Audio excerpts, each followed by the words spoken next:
All right, a conservative-led stopgap spending measure, which would have reduced discretionary government spending by 8% and partially addressed the crisis on our southern border, failed by a vote of 198 to 232 on Friday, with 21 Republicans voting against it. Now, when faced with an unpopular government shutdown, House Speaker Kevin McCarthy fell back to a longer 45-day status quo funding measure. Now, here's my advice. Hold your fire. Those infamous circular firing squads, they're not the solution. First, I applaud conservatives who have and are fighting to return fiscal reality to Washington, D.C., or at a minimum, move us out of this fiscal twilight zone that we have entered with $33 trillion in debt and another $2 trillion in deficit spending in the current Biden, Pelosi, and Schumer budget. Also, don't dismiss the legislative drama that unfolded before the American public over the last week as dysfunction. This is actually how an open legislative process works. Had members of the House Freedom Caucus not held firm in January at the start of the 118th Congress, we would not be witnessing an open and dynamic legislative process. The process is no longer scripted in advance by a handful in a back room.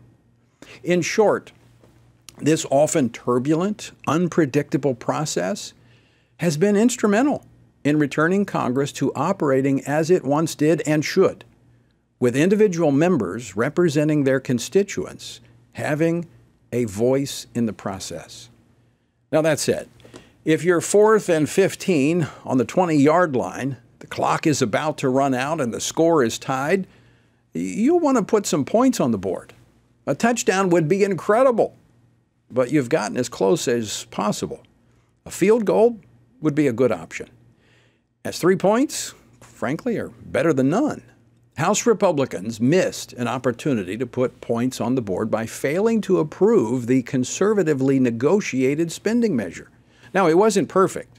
It continued Biden's budget, but it cut it, addressed a critical need at our southern border, and exposed a political liability of President Biden.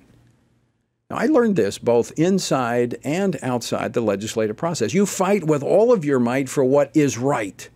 You never compromise principle. But you will settle for today what you can't get until tomorrow. Now, as a result, Speaker McCarthy had the no-win option of presiding over a so-called government shutdown or extending the bloated Biden-Pelosi budget that Republicans inherited it. Now, the option of allowing the government to shut down would have been pinned on Republicans. Well, not true. It would have been a sticky claim, as Republicans could not even reach an agreement with themselves, let alone President Biden and the Democrats. Speaker McCarthy made the right decision. The calls to replace the Speaker now are nonsensical and frankly counterproductive. I've spoken to a handful of those who might be potential replacements. No one wants the position. Why? Because they know they would have the same challenge of leading a very, very narrow majority. This is why I said Republicans should hold their fire over this unpleasant, albeit avoidable outcome. The Speaker wisely canceled the district work week and has members in D.C. this week working on the remaining appropriations bills. There is still an opportunity to bring some fiscal and policy sanity back to the federal government, even though Joe Biden is still in the White House and Chuck Schumer is still the scare leader in the Senate. The appropriations bills that have been, frankly, inexplicably slow in making their way through the legislative process in the House are, considering the present political environment, actually very good bills. The Republican-drafted funding measures rein in spending and eliminate a good bit of the leftist ideology that has saturated the federal government under the Biden presidency. Now, the Democrats' push for a 45-day funding measure is by design. This play has been run so often that even the fake news should see it. Here's how it works. Congress goes back to business as usual. The House can name a few post offices, and the Senate can approve more of President Biden's leftist nominees until a week before the next deadline, which just so happens to fall before the Thanksgiving break. At that point, we have another funding crisis. History tells us one of two things happen.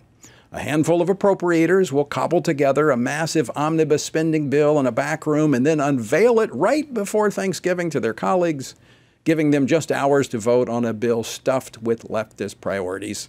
Or, if there are some holdouts, another 30-day funding bill will be adopted, setting up the same scenario right before Christmas. The House should stay in D.C. until all of the appropriations bills are done. Send them over to the Senate with an emphatic message that there will be no irresponsible omnibus spending bill. Congress must do what it has not done since the 1990s: approve each of the 12 funding bills. It will then be up to Chuck Schumer in the Senate, which has yet to approve any of its 12 appropriations bills. Now is not the time for conservatives to pound their chest or point fingers.